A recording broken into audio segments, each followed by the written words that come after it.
Kevin Quiambao binigyan ng mainit na pa-welcome si Arvin Tolentino. Ngunit bumawi agad si Arvin at inangasan pa ang team ng Sono. Pero bago tayo magpatuloy, huwag kalimutang mag-like at mag-subscribe sa ating channel para laging updated sa mga kaganapan sa mundo ng basketball. Sa umpisa pa lang ng first quarter, agad na pumukol ng 3 si Kevin Quiambao.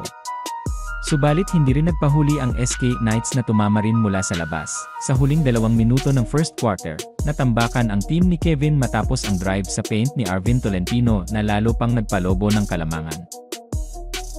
Pagpasok ng second quarter, unang nakapuntos ang SK Knights mula sa kanilang import. Mukhang hindi maganda ang sitwasyon para sa team ni Kevin Quiambao. Maalat ang tira nila habang maganda ang ball movement ng Knights na nagbigay ng madadaling puntos. Pero nabuhayan ang Sono SK Gunners nang makakuha sila ng 2 steals na nauwi sa magkasunod na dunk ng kanilang import. Sinundan pa ito ng isang 3 kaya bumaba sa 8 ang kalamangan. Agad namang bumawi ang import ng SK Knights na nagdagdag ng sunod-sunod na puntos.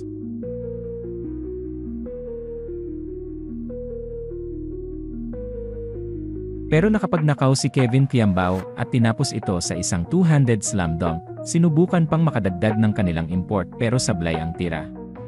Mabuti na lang at natapik ni Kevin ang bola at siya pa mismo ang bumitaw ng 3. 7 sunod na puntos ang naitala ni Quiambao bago matapos ang halftime.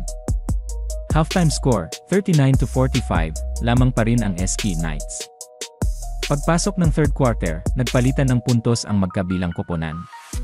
Nakapukol pa ng 3 ang Sono at bumaba sa 3 ang kalamangan. Nakakuha sila ng offensive foul at isang 3 mula sa kanilang import na nagtabla ng score. Sinundan pa ito ng floater ni Kevin Quiambao para makuha ng Sono ang kalamangan.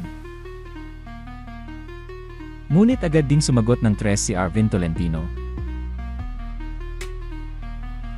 Sa last 3 minutes ng third quarter, nakuha ni Kevin ang foul counted pero mintis ang free throw.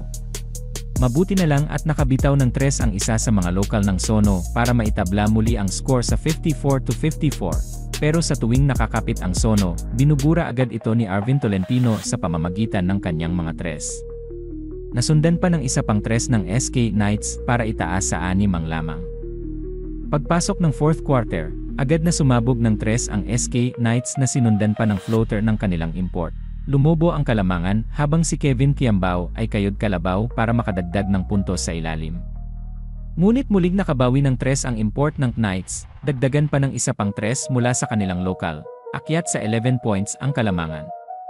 Patsambat-samba na lang ang score ng Sono, samantalang patuloy na lumalaki ang abante ng Knights dahil sa ganda ng kanilang ball movement.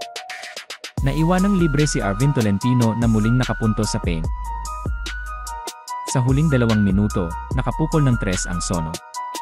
Ngunit agad itong binura ni Arvin Tolentino na muling tumira mula sa labas at inangasan pa ang team ng Sono.